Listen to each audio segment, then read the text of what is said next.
नमस्ते।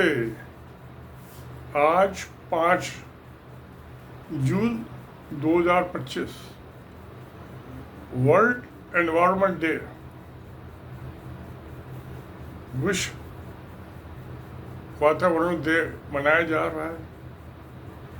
अब मुझे याद आता है कि ये 5 जून 1989, ये मेरा फोटो लगा हुआ है पीछे। 5 जून 1989 को दिल्ली यूनिवर्सिटी की लॉ फैकल्टी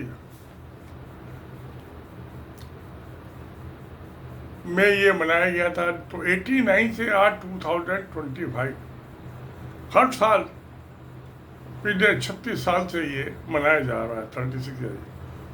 तो ये यूएनओ ने, यूनाइटेड नेशंस ने इसको वर्ल्ड एनवायरनमेंट डे डिक्लेयर किया था 5 जून 89 को। और इस साल जो 2025 की हर साल एक नई थीम होती है। तो इस साल 2025 की थीम है ending global plastic pollution. Plastic का पोल्यूशन तक कैसे खत्म किया जाए, बड़ी समस्या बनी भी है। इसका एक ही इलाज है, रिसाइकलिंग। कि प्लास्टिक जो है, बोतलें हैं, वेस्ट तो हम फेंक देते हैं, पानी की बोतल है, कोल्ड ड्रिंक्स की हैं, ऑयल की हैं, और दूसरे डिब्बे होते हैं, कंटेनर्स, उनको इस्तेमाल करके फेंक देते हैं उनका प्रोडक्ट यूज करके। तो उनको रिसाइकिल किया जाए। अब ये मुझे तो कोई मुश्किल काम नहीं दिखाई देता। हम उसको जो है, आजकल तो मशीन्स हैं जो ट्रक के बड़े बड़े टायर होते हैं, उसको भी कट करके फिलिंग्स बनाती छोटी छोटी, और उसके लिए हम ईंटें, ब्रिक्स सड़कों में बिछाने के लिए रोड्स की सरफेस को उसमें बिटुमिन के साथ मिक्स करके और ले कर दिया जाए, इम्परवियस, पानी नहीं जाता उससे। और पानी तो बिटुमिन का दुश्मन है, तो उससे उसकी लाइफ बढ़ जाएगी। डैश कारपेंटिंग जो करते हैं हम, रोड की टॉप से नीचे तो वाटर बॉन्ड बनाते हैं, 3 सरफेस 4 सरफेस, और जो टॉप की ब्लैक टॉपिंग होती है बिटुमिन वाली, बिटुमिनस, उसके साथ इसको मिक्स करके स्टोन का, पत्थर की छोटी छोटी बजरी होती है, उसके साथ प्लास्टिक को मिला के उसको इस्तेमाल किया जाए। तो एक तो रिसाइकलिंग ये है। उसके अलावा जैसे फ्लाइश, जो ईंटों थर्मल पावर स्टेशन होते हैं, कोल जलता है, उससे राख निकलती है, ऐश। तो उसकी फ्लाइश वर्क तो मैंने जब सर्विस में था, तो हमने बिल्डिंग्स में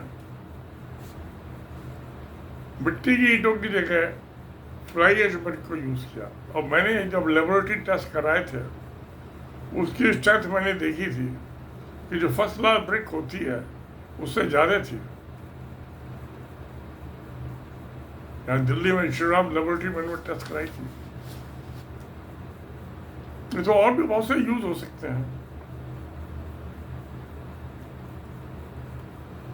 अब इस साल जो है रिपब्लिक ऑफ कोरिया यानी साउथ अफ्रीका, उसको होस्ट कंट्री डिक्लेयर किया है यूएनओ ने। तो मैंने इसमें बहुत सी चीजें हैं। ये एक मेरी किताब है, present ocean society, Kindle ebook है। आप किंडल का ऐप डाउनलोड करके इसको पढ़ सकते हैं आप। इसमें मैंने कई चैप्टर लिखे। पहला जो चैप्टर था मैं पोल्यूशन हॉलोकॉस्ट, विनाश के लक्षण पोल्यूशन से, एनवायरमेंटल वाटर पोल्यूशन। ये मैंने 88 में पब्लिश हुआ था पेपर। और इसी में मुझे लेक्चर देने के लिए ये दिल्ली यूनिवर्सिटी की लॉ फैकल्टी ने इन्वाइट किया था। मैं लेक्चर दे रहा हूँ ये दिल्ली यूनिवर्सिटी की लॉ फैकल्टी में। ये जो खड़ा हुआ दे रहा हूँ ना, ये तो अब मैंने ये जो था, इसमें ये जो था वाटर एनवायरमेंट, अब वाटर में हमने नदियों का पानी रिवर्स का से पोल्यूट कर दिया। तो चैप्टर 5 था ये holy Ganga crying Parvati, goddess Parvati. छठा जो parts of rivers, religion and rivers, revenue of nature. ये तो जो है नदियां तो हमने माँ का है, गंगा माँ, यमुना मैया, तो इसको पोल्यूट कर रहे हैं, तो ये हमसे जरूर बदला ले रही है, यही बदला ले रही है। वाटर पोल्यूट हो चुका है, चाहे गंगा चाहे जमुना और भी नदियों का। तो एक्चुअली वर्ल्ड बैंक ने जब गंगा के ये कॉन्गो जो कंट्री है अफ्रीका में, उसमें वहाँ की नदियाँ बहुत पोल्यूट हो गई थी, उसके लिए सजेशन मांगे, तो मैंने भी सजेशन दिए थे। उसी को बेस करके मैंने ये pulse of religion and reverse, यही धर्म को हमने मानना छोड़ दिया, तो फिर उसका हमें नुकसान हो रहा है, सजा मिल रही है। और ये पोल्टन वकालत का जो था, ये मेरा पहला पेपर था। तो ये 3 तो मैंने इसको ये लिखी है इस किताब में। उसके अलावा ये जब ये कोरोना हुआ था, तो ये कोरोना में ये स्मार्ट सिटीज एंड विलेजेस, ये मेरी ये किताब लिखी थी मैंने, ये मेरी थल बुक थी। तो मैंने इसको बताया कि ये कोरोना जो है नॉट गॉड में, भगवान का बनाया हुआ नहीं है, this is man made due to insanitation. इसमें मैंने ये एक पोएम भी लिखी थी इस बात पे। तो इसमें मैंने कहा कि हम इससे कैसे बचें एनवायरमेंट में। तो ज़मीन तो बहुत महंगी है, कोई लिमिटेड है, आसमान अनलिमिटेड है, up to the sky, go vertical, skyscraper बनाइए, हाई राइज बिल्डिंग बनाइए, और ज़मीन को खाली छोड़ दीजिए, और उसमें दोबारा से जंगल लगा दो। जंगल काट की तो शहर बसाएगा ही। ऐसी खेतें जो है मल्टी स्टोरी बिल्डिंग्स में, स्काई पैक उसमें वो उसमें कीजिए होती, हम उसमें वाटर, मॉइस्चर और मैन्योर को कंट्रोल करके उसी ज़मीन में ऑर्गेनिक खेती कर सकते हैं, बिना ज़मीन के। बिल्डिंग्स में मल्टी स्टोरी बिल्डिंग्स, बेबीलोन के हैंगिंग गार्डन्स बड़े मशहूर थे, तो उसी पे वापस लौट के आ जाए बिल्डिंग दोस्तों में। और हर 3-4 फ्लोर के बाद एक फ्लोर पे ये लगा दें हम, और टॉप फ्लोर पे पेड़ लगा दें जो 8-10 फुट ऊंचे हो, फ्लावरिंग ट्रीज, जिसपे फ्रूट्स मिल सके, आम है, जामुन है, ये मिल सके, पपीता है, सेब है, एप्पल। तो ये मैंने 2 किताबों में ये इस मामले को सबको कंट्रोल किया। तो आज वर्ल्ड एनवायरनमेंट डे पे तो मैंने यही बात कही है इसमें, जो है कि उसमें तो जो मैंने लेक्चर दिया था, ये जो फर्स्ट वर्ल्ड एनवायरनमेंट डे था 5 जून 1989 का। अब मैं कहता सेव वाटर, जितनी चीज़ की जरूरत है उतना चीज़ का तो बहुत कम से कम इस्तेमाल करो। पानी को बचाओ, वेस्ट मत करो, जमीन को बचाओ, जंगल उगाओ, वेस्ट मत करो, वर्टिकल, आसमान मुफ्त है, जमीन की कीमत, आसमान की कोई कीमत नहीं है। और फ्लाई ब्रिक यूज करो, रिसाइकिल करके, उसमें आप प्लास्टिक भी यूज कर सकते हो। जैसे गिलास की ब्रिक्स होती है ना, रोशनी को ट्रांसपेरेंसी के लिए, छोटे छोटे उसके प्लास्टिक के 1 मिलीमीटर 2 मिलीमीटर के फ्लिक्स बना दीजिए और फ्लैश के साथ मिक्स कर दीजिए उन्हें। और उसकी मिट्टी की ईंटें मत बनाओ। Maximum use of natural resources, हम मिनिमम नेचुरल रिसोर्सेज से मैक्सिमम यूज करें। तो जमीन से चालू करें, पृथ्वी से प्लेन, तो थोड़ी जमीन में वर्टिकल जाओ, पानी का कम से कम इस्तेमाल करो। खेतों में सीपेज होता है पानी, जो कैनाल इरिगेशन है, ग्रेविटी इरिगेशन है, उसकी जगह स्प्रिंकलिंग, ड्रिप इरिगेशन यूज कीजिए। तो 10-15% पानी काफ़ी है। 85% पानी बच जाएगा।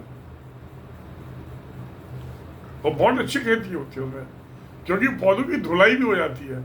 जो डस्ट बैठती है, धूल मिट्टी बैठती है, उसी में तो कीड़े पलते हैं, तो वो भी धुलिया मिट्टी में मिल जाती है, उससे मैन्योर बन जाती है उस मिट्टी की जो डस्ट है, तो उपज अच्छी होती है, ये अच्छी मिलेगी।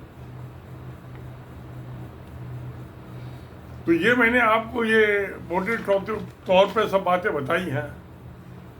आज जो ये 89 और 2025 36 ईयर्स हो गए वर्ल्ड एनवायरनमेंट डे सेलिब्रेट करते करते। तो बहुत से तो आप में अभी यंग आदमी होंगे, 35 के हो, 40 के होंगे, 40 के होंगे, 50 के होंगे। मैं तो 80 का हो गया। तो मैं तो इसको लेके, जब ये पोल्ट्री हॉलोकॉस्ट था कि वाटर और एनवायरमेंटल पोल्यूशन से हमारी ज़िंदगी कम हो गई है, तो क्या कंपनसेशन 1 लाख रुपया दे, जो मैं प्लेट अलॉट किए थे दिल्ली गवर्नमेंट अथॉरिटी में। तो 1989 में मैं पहले हाई कोर्ट में गया, फिर उन्होंने मुझसे सवाल पूछे, मुझे लॉ की तो नॉलेज नहीं थी, मैं तो इंजीनियर था। तो अब नए रेट फाइल किया, फिर मैंने तभी पोल्ट्री हॉलोकॉस्ट अपना पेपर लिखा था, इसको जगह जगह प्रेजेंट किया, सेमिनार्स में, दिल्ली लॉ फैकल्टी में, इंडिया हैबिटेट सेंटर में। जब फर्स्ट फेज हुआ था गंगा के पोल्यूशन का कंप्लीट, सब पैसा वेस्ट हुआ राजीव गांधी के टाइम में, कोई गंगा ना तब साफ हुई ना आज साफ हुई। तो गांधी पीस फाउंडेशन में पहला मेरा लेक्चर वहीं हुआ था। तो ये लेक्चर देता रहा, अब तो ये वर्ल्ड एनवायरनमेंट डे पे मैं याद कर लेता हूँ। तो सुधार होना चाहिए, होगा, मुझे उम्मीद है। तो इस पे मैं चाहता हूँ और लोग काम करें जहाँ मैंने छोड़ दिया। और हिंदुस्तान का लॉ चेंज कर दिया। जब डीडीए ने सुप्रीम कोर्ट से स्टे लिया, मैं नेशनल कंज्यूमर कमीशन में गया था, national consumer dispute resolution commission है। तो डीडीए ने स्टे ले लिया, जब मेरी पिटीशन एडमिट हो गई, मैं स्टे वैकेट कराने गया सुप्रीम कोर्ट, वैकेट करा के लाया, आगे बहुत 6 साल। तो प्यारे दोस्तों, मैं चाहता हूँ जहाँ मैंने छोड़ा, आप में से बहुत सारे यंग आदमी होंगे, आप उनको टेकअप कीजिए। और इसका एक लॉ तो हमारा बहुत सपोर्ट करता है, life and liberty article 21 of the constitution of India.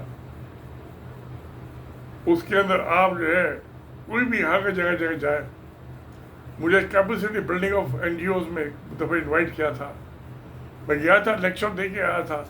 मैं कहा ये जो है हम कोर्टे को, जो गाँव की पंचायत है जहाँ से पहाड़ से गंगा निकली है, उसके दोनों साल के जो गांव के प्रधानों को बुलाओ। ये एनजीओ को बुलाने का कोई फायदा नहीं है, मध्य प्रदेश से आ गया, यहाँ से आ गया, वहाँ से वो इंस्पेक्शन ने वहाँ के पुलिस पर रोल दिखाया, जैसे क्रिमिनल ऑफेंस सेक्शन 276 और 277 ऑफ द आईपीसी। उन्हें कंप्लेंट करे और उनको गिरफ्तार नहीं करे तो वहाँ की डिस्ट्रिक्ट कोर्ट में चले आए, सुप्रीम कोर्ट तक जाने की जरूरत नहीं है, वही ना पिया पाचा हो जाएगा उसका। तो इसको प्रोटेक्ट करने के लिए हमारी सबकी जिम्मेवारी है। जीवन तो सबका ही है, जल ही जीवन है।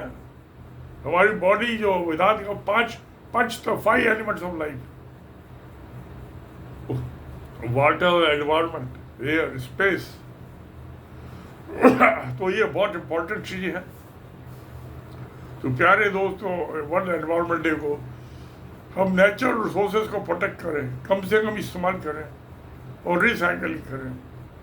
यही हमारा धर्म है और यही हमारी ड्यूटी है। तो फिर सत्यमेव जयते। नमस्कार, धन्यवाद।